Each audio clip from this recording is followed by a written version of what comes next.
दोस्तों, स्वागत है आपका एग्जाम क्लिक ऑनलाइन पोर्टल में। फ्रेंड, जैसा कि आपको पता है, हम लोग कर रहे हैं जीके के 4600 क्वेश्चन की सीरीज, जो आपसे 2020 के पेपर्स में पूछे गए थे एसएससी के। ये सारे क्वेश्चन टीसीएस के नए पैटर्न पर आधारित हैं, तो आपके लिए ये सब बहुत ज़्यादा यूजफुल होंगे। और एसएससी के साथ साथ आपको जो अभी हाल में ग्रुप डी का एग्ज़ाम होने वाला है अप्रैल से, उसमें भी काम में आएंगे, क्योंकि उसका एग्ज़ाम भी तो टीसीएस ही करवाती है। तो ये वाला वीडियो इस सीरीज का तीसरा पार्ट है। इसमें हम लोग करने वाले हैं 17 मार्च 2020 को जो पेपर हुआ था एसएससी सीएचएसएल का 3rd शिफ्ट में, और इसके अलावा जो बाकी पेपर्स हैं एसएससी के, इनको भी एक एक करके हम करेंगे। इस तरीके टोटल 4600 क्वेश्चन आपके हो जाएंगे। और आपको अपनी तैयारी मेरा छोटा सा सहयोग पसंद आए तो चैनल को सब्सक्राइब जरूर करिएगा। चलते हैं सीधे हम लोग क्वेश्चन पे। तो इसमें पहला क्वेश्चन आपसे पूछा गया था, निजाम सागर बांध निम्नलिखित में से किस राज्य में स्थित है। तो एग्जाम में बांधों से क्वेश्चन पूछे जाते हैं, ये बात तो बिल्कुल कन्फर्म है। तो निजाम सागर जो बांध है वो है तेलंगाना में। और इसके अलावा भी देखते हैं हम लोग इम्पोर्टेंट जो है, कर्नाटक में एक बहुत इंपॉर्टेंट है जो पूछा जाता है, कौन सा, कृष्णराज सागर बांध। और वेस्ट बंगाल में फरक्का बांध। और आंध्र प्रदेश में बहुत ज़्यादा इंपॉर्टेंट है नागार्जुन सागर बांध। और नागार्जुन सागर से ऐसा भी क्वेश्चन पूछा जाता है कि आंध्र प्रदेश और तेलंगाना की सीमा पर स्थित बांध कौन सा है। तो आप बताएंगे नागार्जुन सागर बांध है जो आंध्र प्रदेश और तेलंगाना की सीमा पर स्थित है। नेक्स्ट देखते हैं हम लोग, अटल भूजल योजना ABY किससे संबंधित है। रोजगार से, जलवायु परिवर्तन से, भूजल से या जैविक खेती से। तो बहुत सिंपल है, आप बहुत आसानी से गैस कर सकते थे। ये तो है भूजल से संबंधित, क्योंकि इसकी योजना में नाम में ही भूजल आ गया है। इस योजना को नरेंद्र मोदी जी ने लॉन्च किया था 2019 को 25 दिसंबर में। 25 दिसंबर को क्यों लॉन्च किया? क्योंकि 25 दिसंबर को अटल बिहारी वाजपेयी जी का जन्मदिन होता है। एक और क्वेश्चन खूब पूछा गया 2020 के एग्जाम में इससे, बताइए सुशासन दिवस कब मनाया जाता है। तो सुशासन दिवस भी मनाया जाता है 25 दिसंबर को, यानी कि अटल जी की जयंती के दिन। तो इसको भी याद रखिए आप। नेक्स्ट है, बांकापुर मयूर अभयारण्य किस राज्य में स्थित है। तो बांकापुर जो मयूर अभयारण्य है वो है कर्नाटक में। और भी देखते हैं हम लोग, राजस्थान में कौन सा पक्षी अभयारण्य है। तो राजस्थान में एक बहुत ही फेमस है भरतपुर पक्षी अभयारण्य। महाराष्ट्र में बहुत ही फेमस है जायकवाड़ी पक्षी अभयारण्य। और महाराष्ट्र के जायकवाड़ी में एक जायकवाड़ी परियोजना भी है, जिससे एग्जाम में क्वेश्चन पूछा जाता है। अब बताइए वो जायकवाड़ी परियोजना किस नदी पर है, कमेंट सेक्शन में। और इसके अलावा मध्य प्रदेश में, तो देखिए वैसे तो मध्य प्रदेश में बहुत सारी बर्ड सेंचुरीज होंगी, यानी कि पक्षी अभयारण्य, लेकिन एग्जाम के पॉइंट ऑफ व्यू से एक भी इंपॉर्टेंट नहीं है, क्योंकि एग्जाम में पूछा नहीं जाता है। तो याद करके हम क्या करेंगे, एग्जाम में जो पक्षी अभयारण्य पूछे जाते हैं, जैसे कि नवाबगंज पक्षी विहार, सुल्तानपुर पक्षी विहार, तो उसको हम आगे के सेट्स में देखेंगे कि वो कहाँ पर हैं। नेक्स्ट पूछा था आपसे, पहले राष्ट्रमंडल खेलों कॉमनवेल्थ गेम्स का आयोजन कब किया गया था। कैश क्वेश्चन है एकदम। ये किया गया था 1930 में। कहाँ पर किया गया था? कनाडा के हैमिल्टन में। और एक और क्वेश्चन पूछा जाता है कि भारत में इन खेलों का आयोजन पहली बार कब किया गया था। तो भारत में किया गया था 2010 में पहली बार। कहाँ पर? नई दिल्ली में।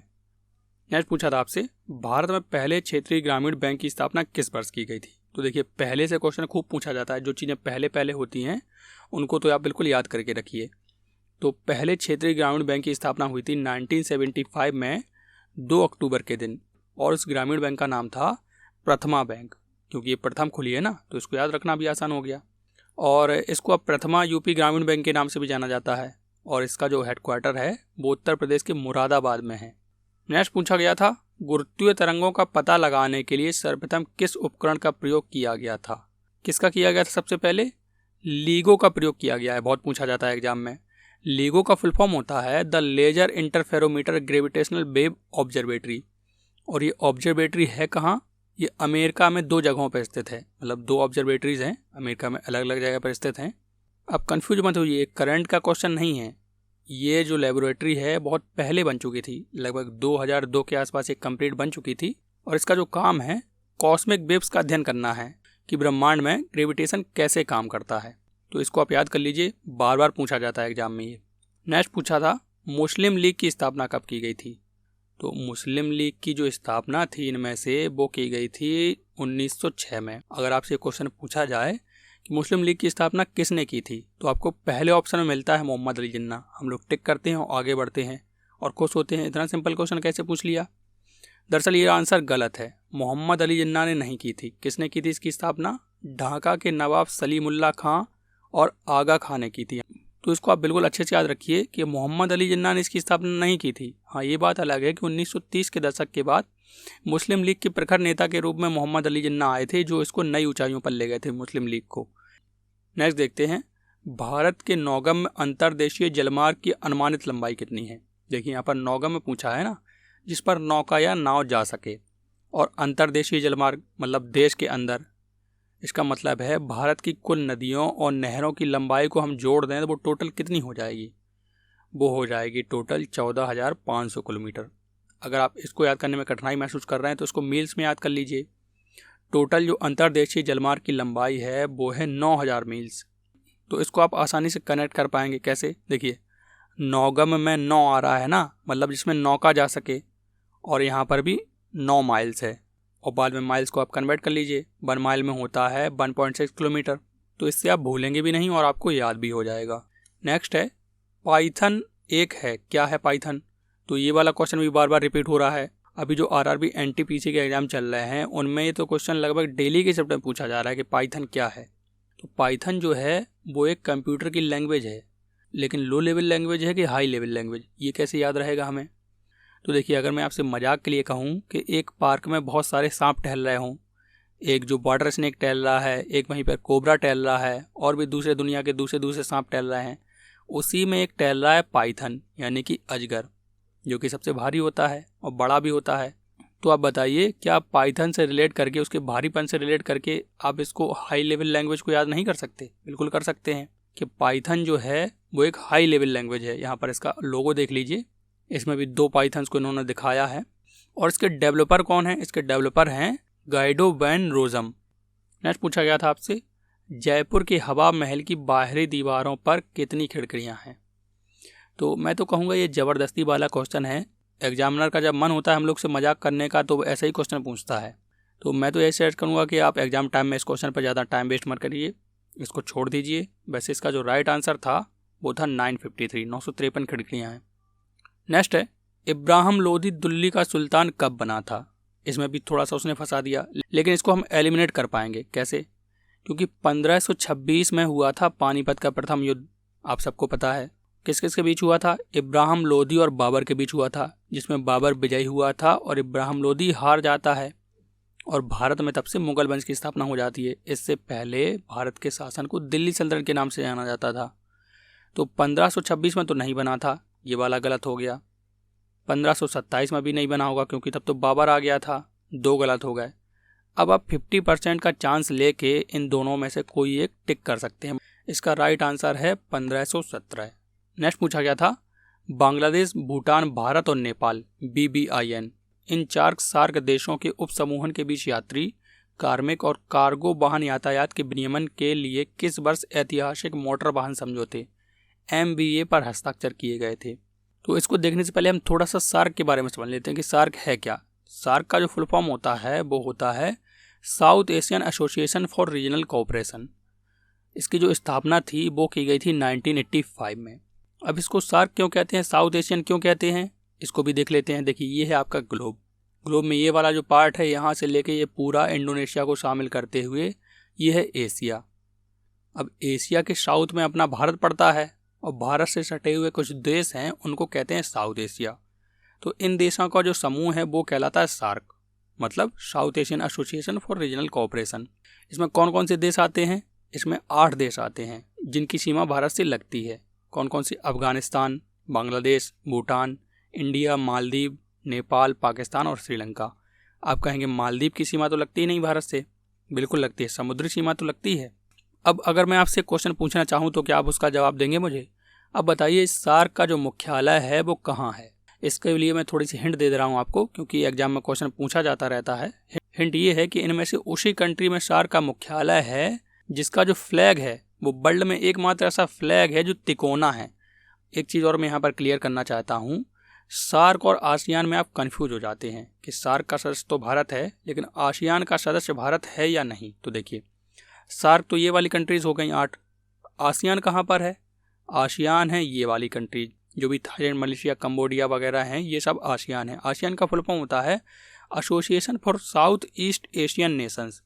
ये वाला तो साउथ है लेकिन ये वाला हिस्सा क्या हो जाएगा, ये वाला हो जाएगा साउथ ईस्ट। तो साउथ ईस्ट के जितने भी नेशंस हैं उन्होंने ये वाला संघ बनाया हुआ है। तो चलिए अब आते हैं क्वेश्चन पे हम लोग। क्वेश्चन था कि भारत, भूटान, भारत और नेपाल ने किया है वाहनों की आवाजाही पर, जबकि पाकिस्तान के बीच हमारा ऐसा कोई समझौता नहीं है कि यहाँ के यात्री पाकिस्तान घूम टहल के आ रहे हैं, वहाँ के यात्री यहाँ आ रहे हैं। तो ये हुआ था 2015 में। नेक्स्ट पूछा था खासाबाद दादा साहेब जादव किस खेल से संबंधित थे। तो खेल खिलाड़ियों से ये भी पूछा जाता है कि बताइए वो किस खेल से संबंधित थे। तो एक चीज़ देखिए, यहाँ पर थे शब्द का यूज हुआ है, मतलब वो अब नहीं रहे हैं। ये थे कुश्ती से संबंधित, रेसलिंग से रिलेटेड थे ये। इन्होंने 1952 के जो ओलंपिक थे हेलेंस्की में हुए थे, उसमें भारत को ब्रॉन्ज मेडल दिलाया था, तो इसलिए इम्पोर्टेंट है। नेक्स्ट पूछा था दिसंबर 2019 में किस पूर्व भारतीय प्रधानमंत्री के नाम पर रोहतांग सुरंग का नाम रखा गया। राजीव गांधी के नाम पर, जवाहरलाल नेहरू के नाम पर, लाल बहादुर शास्त्री के नाम पर या अटल बिहारी वाजपेयी के नाम पे। तो आप इसमें बिल्कुल कॉमन सा सेंस लगाइए कि भारतीय प्रधानमंत्री 2019 में कौन है, वो है नरेंद्र मोदी जी। वो किस पूर्व प्रधानमंत्री के नाम पर रखेंगे, अपनी ही पार्टी के किसी के नाम पर रखेंगे ना, कांग्रेस के नाम पे तो रख नहीं देंगे। राजीव गांधी, जवाहरलाल नेहरू और ये लाल बहादुर शास्त्री तो कांग्रेस के हैं, तो बचे केवल एक, वो कौन से हैं, अटल बिहारी वाजपेयी। तो नरेंद्र मोदी ने रोहतांग टनल का नाम बदल के कर दिया है अटल टनल। अब इसके बारे में थोड़ा सा देखते हैं हम लोग जल्दी से। देखिए ये है वो अटल टनल, 9 किलोमीटर लंबी है ये, बहुत ही ऊंचाई पर भारत की सबसे लंबी सुरंग है ये देखिए मोदी जी की फोटो, इन्होंने इनॉग्रेशन किया था इसका। और ये जो सुरंग है ये लेह मनाली मार्ग पर है। कौन सी पर्वत श्रेणी को काट कर बनाई गई है, पीर पंजाल पर्वत श्रेणी को काट कर बनाई गई है। नेक्स्ट है 2019 में साहित्य का नोबेल पुरस्कार किसको प्राप्त हुआ था। 2019 का पूछा है यहाँ पर। 2019 का हुआ था पीटर हैंडके को। किस बुक के लिए हुआ था, तो आपका आंसर होगा किसी बुक के लिए नहीं, क्योंकि वो जिंदगी भर जो चीज़ें लिखते हैं उसके लिए उन्हें साहित्य का नोबेल पुरस्कार दिया जाता है। किसी एक विशेष बुक के लिए बुकर प्राइज मिलता है, ना कि नोबेल प्राइज। और 2020 में किसे मिला है नोबेल पुरस्कार, 2020 में मिला है लुईस ग्लूक को। नेक्स्ट पूछा था मिस वर्ल्ड 2019 सौंदर्य प्रतियोगिता, मिस वर्ल्ड 2019 ब्यूटी पेजेंट किसने जीता। किसने जीता है, टोनी एन सिंह ने जीता है। सिंह लगा है यहाँ पर पीछे, तो आप समझ गए होंगे ये भारत की हैं। दरअसल ये भारत की नहीं है, ये हैं जमैका की। इनकी फ़ोटो देख लीजिए, इन्होंने जीता था 2019 का।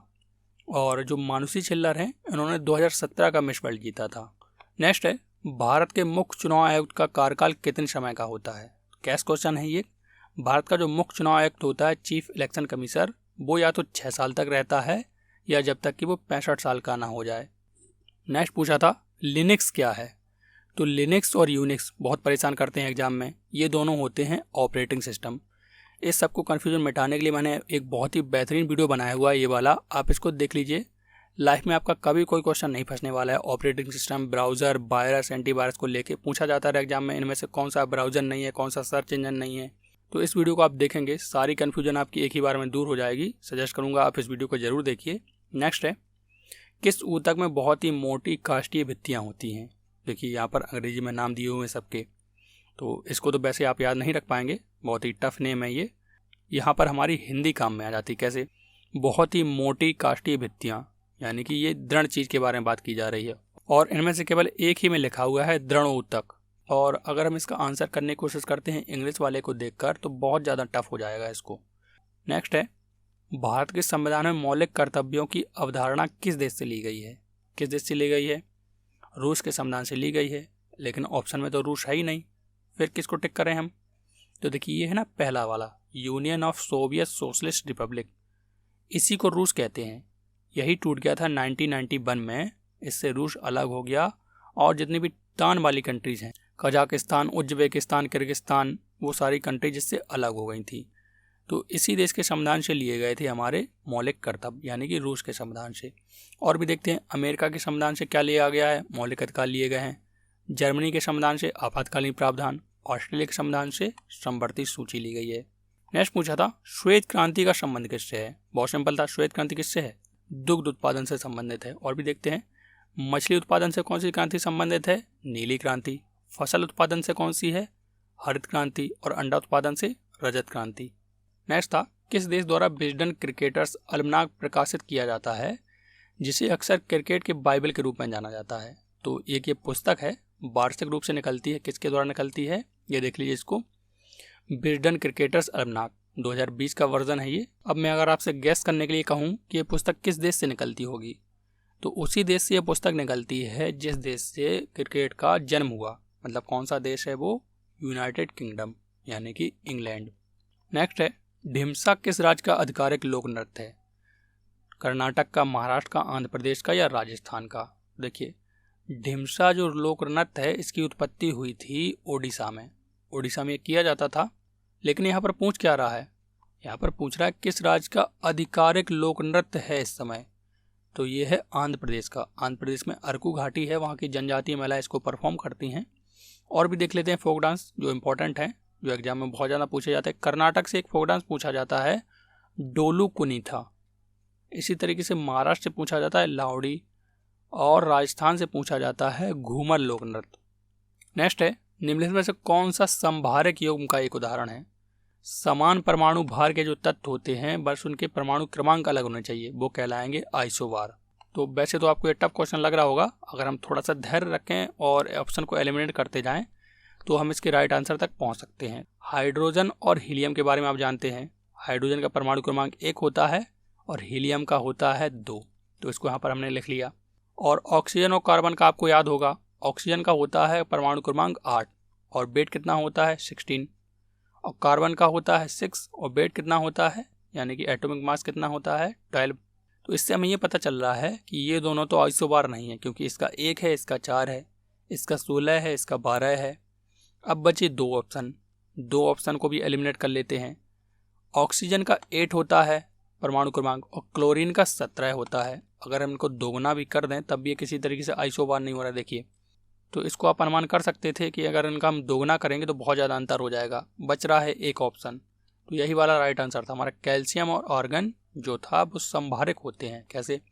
कैल्शियम का एटॉमिक नंबर होता है 20 और आर्गन का होता है 18, और इनका जो परमाणु भार होता है एटॉमिक मास वो होता है 40 और इसका होता है 39.9। नेक्स्ट है, विश्व स्तनपान रुझान पहल WBTI द्वारा कराए गए एक नए सर्वेक्षण के अनुसार स्तनपान की दर 97 देशों में पहले स्थान पर कौन सा था? तो पहले स्थान पर था श्रीलंका। करंट का क्वेश्चन था, अब हमारे लिए काम का नहीं रह गया है। तो फ्रेंड, इस तरीके से हमने देखा 25 क्वेश्चन के बारे में। आई होप आपको वीडियो पसंद आया होगा। वीडियो पसंद आया हो तो इसको लाइक जरूर करिएगा। मिलते हैं नेक्स्ट वीडियो में, और अगर आप चैनल पर नए हैं तो चैनल को सब्सक्राइब जरूर करिएगा, क्योंकि एक एक करके हम सारी सेट्स को करेंगे। तो मिलते हैं नेक्स्ट वीडियो में। जय हिंद, जय भारत।